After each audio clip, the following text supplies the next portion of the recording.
What is up, everybody? I wanted to share with you this new build I've been working on. It's a really solid ODZ build. What it's designed for is farming the occupied dark zone. That's my preferred place to farm. I like to farm the NPCs there, clear the landmarks. They die real nice and quick, unlike challenging and heroics. And I think the loot is just it's a lot better in there. Like, not better, the loot's not better, but the efficiency seems better. Now, I've had different builds. I've done PvE builds and used them in the dark zone, but the problem was when people started to pick on me and wanted to PvP and ruin my farm, my build was not the greatest to then go against them. So what I wanted to do was put together a build that was great in the ODZ and then could then in turn be used in PvP with very good effectiveness. So my old AR build was, the 377 or 577 with on the ropes. This new one is going back to strained and berserk with high health, some armor, and trying to max out your crit chance. But at the same time, have some good damage to elites and just be able to farm the dark zone and farm players. So the gun that I'm using is a P416. This is a great all-around gun. It's got strained, it's got Allegro, and this bottom talent kind of sucks, but I could actually roll this to whatever I want since it dropped like this. If I'm farming, I'm going to be using Chatterbox. The Chatterbox is great for farming the NPCs because after you kill one, you reload, you get the 20% rate of fire. But once PvP starts, I'm going to switch to my Vector. I have a Vector with strained and extra, or a strained Allegro one. That's another good option. But once I start PvPing, I'm going to switch to the Vector. It will give more of a benefit than the Chatterbox does in PvP. And that way, if they're up close, you can use your Vector. It'll be max crit. If they're further away, you can use your assault rifle, and it will also be max crit. The stats on my build right now are not perfect, but I'm really close. We've got 57.5 crit chance on the P416, which is pretty damn good. I've also got a little bit of damage to elites, 28%, and I'll show you where I could add some more if this build was tuned to have even more damage to elites, but a little bit of damage to elites goes a long way in the ODZ. They already die pretty fast, so you shouldn't need too much. Now I'm running 3-piece Wyvern. I'll show you the mask first. 3-piece Wyvern gives you the bonus of 10 crit chance, a little bit of crit damage, but most of our crit damage, the reason we don't stack crit damage here is because of strained. When you lose your armor, you get 200% crit damage, and with Berserk you also get 100% weapon damage.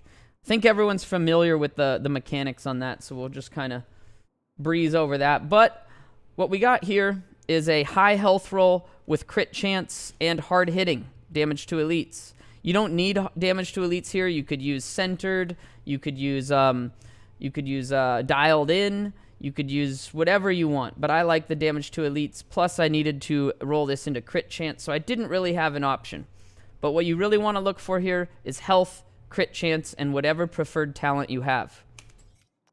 As far as my Wyvern holster, very important to have high crit chance here with surgical. You need to get this to be anywhere near your crit cap with your assault rifle, which is 60%. So yeah, this one here is adding me 22 crit chance total. It's got an offensive slot that I can't use, so that's whatever. And then knee pads. I've heard you can get up to 9 crit chance on knee pads. That'd be nice, because then I'd be at 59 crit chance. But the best ones I have currently are these 7.5 crit chance Wyvern pads. Talents here are depending on your playstyle and your build.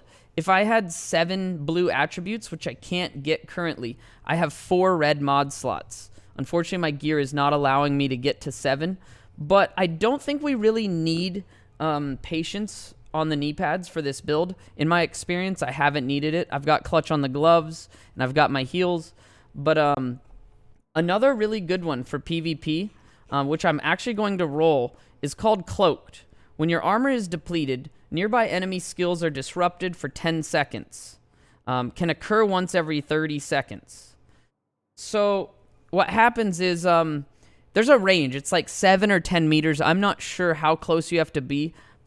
But if they drop your armor and you're within range, it will destroy their skills, which is pretty awesome. If they have a defender drone or a riot shield, their shit will drop, which can actually help a lot in a PvP. So keep that in mind. You can also, instead of running the turtle for patience for armor repair, you could run damage to elites here. If you want to prioritize killing elites faster with this build, you can get damage to elites on a wyvern holster like this. You just would need a circle attribute, not the circle triangle. So it's really your choice between those three. I think you could also run entrenched, but I don't think you're going to need that. Pretty much wasted there. But, yep. That's what I got for the wyvern pieces. Chest piece. This is important. You want to have one piece of Fenris, since this is primarily an assault rifle build, not a submachine gun build. So you want that one piece of Fenris for the 10% assault rifle damage. You're going to want high health on you're prioritizing health in this build. If you don't know why, I'll cover it when I go over the Berserk and Strained here, which I'm about to do right now. So you want to have high health because we are running clutch gloves. When you crit with clutch, you restore a bunch of health, 15% right now. If you have safeguard up from your backpack, it's actually 37.5% crit health that you repair per critical hit that you do. So you can actually out-heal damage. I think everyone's familiar with this, but what you need is a high health pool. The more health you have, the more health you're going to get. So I'm pretty much getting anywhere from 15 to 37,000 health every crit that I have, depending if I have safeguard up or not. Currently, my backpack doesn't have safeguard. I just don't have enough materials to roll it, but I will be putting safeguard on my backpack. So back to the chest. Berserk is the talent that you really want. 10% weapon damage for every 10% armor that's depleted. So the same thing with Strained on the gun. When Strained and Berserk are going, you're getting 100% weapon damage, 200% crit damage if you have no armor. It doesn't require you have no armor. It just requires that you lose your armor, and it increases your damage output drastically. In PvP, my damage numbers were originally, with no Strained and Berserk, I was headshotting for 19,000 crits. Non-crits were 16,000. Now, when I had Strained and Berserk going, my headshots were 73,000, and my non-crit headshots, crit headshots were 73,000, non-crit headshots were 32,000. So you can see where you have some insane damage. And at 10 meters, testing with my friend's very, very finely tuned Strained Allegro Vector, the meta submachine gun build, I was able to out-damage him at 10 meters. Now, if we were point blank, that wouldn't be the case because you can't crit within 10 meters, but this build should be able to outkill the Vector builds as long as you're 10 meters or away. If they get closer, then you can switch to your Vector and use that up close. Sure, the build's not perfectly designed for it because I'm not running, submachine gun damage. I'm running assault rifle damage, but it's still better than having your assault rifle point blank. The other talent you want to get on your Fenris chest is Vital. You want that health percent roll. Really important to get your health as high as you can. I would prefer higher health than I have now, but around 100,000 is a safe target with this build. It's a lot easier to get a lot of health with the submachine gun build, I've found. A little bit harder when you're doing it with the assault rifle because you need to have that crit chance in places you normally wouldn't, like your holster. Unfortunately, it's an offensive mod slot. Can't use that because I'd be over the 5 needed for the Strained. You need to have 5 or under for Strained here. And that leads us to the backpack. Preferably, this on the ropes would be Safeguard. Some people run damage to elites, I've heard, because you can get double circle talents on the backpack. But my plan is, once I have enough ceramics, I need to farm some more, is I'm going to put Safeguard on this backpack. You want to have Vital as your other roll for the 20% health. And then you want to have as big of a health number as possible. It also helps to have a piece of Murakami, and because it's on my backpack, that makes it even easier. So we're getting 8% health from that one piece bonus. And then this has a large health roll and a large armor roll and a small crit chance roll. I could roll this crit chance higher, but I would rather have Safeguard than to completely cap my crit out. I'm like 2.5 crit chance off cap right now, but I can manage with that. Maybe one day I'll get the crit chance scope. But this backpack's pretty solid. It's got one mod slot, so I've got some armor. I've actually got a better mod I can throw in there, but that's the one that's in there right now. Backpack's pretty basic, just lots of health, really. And then gloves. Gloves, normally I would run a red attribute on gloves, but because my backpack rolled a red, I can't. If this backpack had no red, I wouldn't be rolling blue on my gloves. But the best bet, if you can't afford red on your gloves, is to roll a high health number. You can get almost 10,000 health. You might even be able to get 10,000 health on your gloves. And as far as talents go, you want clutch. Alps gloves are great because they also roll a mod slot. I have some that are yellow mod slots, which is really useful if you have those universal mods. You can put a 5% armor, a 6% damage universal mod in a yellow mod slot, and it'll count as a yellow but give you that armor or that damage. Now, if they're red mod slots, it doesn't really help much because I can't go over 5 red. And if they were blue mod slots, that's cool, but usually you can have some really good yellow-blue mods. So it's not necessarily the best choice. I use my universals for yellow mod slots in particular. And I think that really covers all of the gear. Another thing that's really nice to have is protected reload on one of your guns. When you're reloading, you get a 10% bonus armor. So it just kind of gives me an extra, for my situation, like almost 18,000 armor while I'm reloading, which is a nice thing to have in PvP. Another really good talent to have would be stop, drop, and roll. When you do a combat roll, it will remove bleed or burn, which is very useful in both PvP and PvE. So preferably you would have a combo of protected reload and stop, drop, and roll. And another really good one I think is called Zen. I think it's Zen. I don't remember, but no, it's Rooted, sorry. Rooted is another good one. While you're in cover, all of your skill damage and healing is increased by 25%, which is not bad. That means that your clutch will work better, your patience, if you're using patience, will work better, and so will your chem launcher. But it's not necessary. And like I said, for farming, you want to use the chatterbox. Once PvP starts, switch to your vector. You'll get more of a benefit from having that vector as an option for up close. I run sharpshooter talent.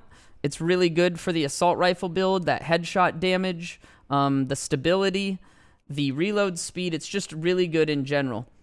You could run demolitionist so that you can have a little bit more crit on your laser by 2. You could also get that extra magazine reload when they drop your armor, but I just don't think it's really worth it.